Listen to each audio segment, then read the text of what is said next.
নমস্কাৰ ND 365 সমুদৰ্শকক স্বাগতম জনাইছোঁ।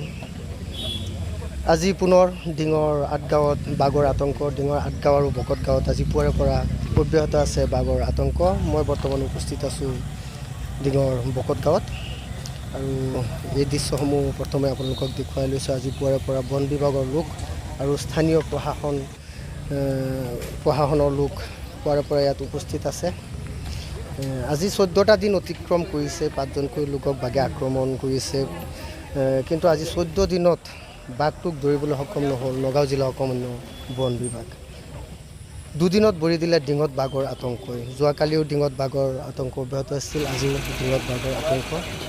আজি দ্বিতীয় দিনাখনো বাঘৰ উপস্থিতি সম্পৰ্কে কোনো তথ্য লাভ কৰিবলৈ সক্ষম নহ'ল নগাঁও জিলা বন বিভাগে।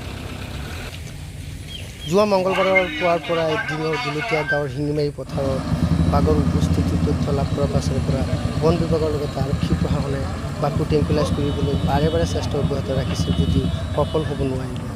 পাছত আজি বাঘটোৰ উপস্থিতি ধৰা পৰে ডিঙৰ আঠগাঁও আৰু বকত গাঁৱৰ এখন পথাৰত। স্থানীয় লোকে বাঘৰ ভৰি খোজ প্ৰত্যক্ষ কৰাৰ পাছত আজি পুৱাৰ পৰা বন বিভাগে ড্ৰোনৰ সহায়ত বাঘটো কোন ঠাইত আশ্ৰয় লৈ আছে সেই সন্দৰ্ভত অভিযান অব্যাহত ৰাখিছে যদিও বন বিভাগ আৰু প্ৰশাসনে বাঘটো কোন স্থানত আছে সেই সন্দৰ্ভত কোনো তথ্য লাভ কৰিবলৈ সক্ষম নহ'ল। 2-3খন JCB সহায়ত দীৰ্ঘদিন সময় ধৰি বন বিভাগে ঘন জংঘলত অভিযান চলাইছে যদিও বাঘৰ উপস্থিতিৰ কোনো তথ্য লাভ নকৰিলে। মোৰ লগত ইয়াৰে স্থানীয় লোক আছে, মই তেখেতৰ পৰা এই সন্দৰ্ভত কিছু মন্তব্য ল'বলৈ চেষ্টা কৰিম। আমাৰ আজি গাঁৱতে আমাৰ বাৰীৰ পাছফালেই বাঘৰ উপস্থিতি আমি গম পাই আমি বন বিভাগৰ লগত যোগাযোগ কৰিছোঁ। তেখেতসকলে আহিছে, আজি দিনটো তেখেতসকলে চেষ্টা কৰি আছে, কিন্তু দুৰ্ভাগ্যবশতঃ এই মুহূৰ্তলৈকে বাঘটো ক'ত আছে তেখেতসকলে তাৰ সুখলৈ বাহিৰ কৰিব পৰা নাই এতিয়ালৈকে।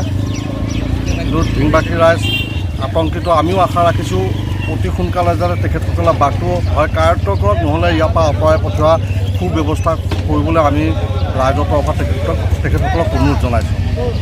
আৰু ডিঙবাসী ৰাইজ ঘৰৰ পৰা ওলাব নোৱাৰা পৰিৱেশ হৈছে। 4-5জন ব্যক্তিক ইতিমধ্যে বাঘে আপোনাৰ জখম কৰিছে। আপোনালোক সকলোৱে জ্ঞাতই। আপোনাৰ ধৰি লওক আমাৰ অঞ্চলটো জনবসতিপূৰ্ণ অঞ্চল, বিশেষকৈ এই মুহূৰ্তত আমাৰ প্ৰায় আধা সংখ্যক মানুহে কৃষিজীৱী মানুহ।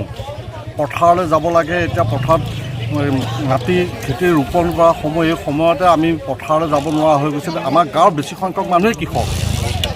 আমাৰ বন বিভাগৰ প্ৰতি অনুৰোধ থাকিলে অতি সোনকালে যেন বাঘটো ইয়াৰ পৰা কায়ত্ব কৰি তেখেতসকলে হয় পিঞ্জৰাবদ্ধ কৰক, নহ'লে ইয়াৰ পৰা আঁতৰাই লৈ যোৱাৰ ব্যৱস্থা কৰিবলৈকে আমি অনুৰোধ জনালোঁ।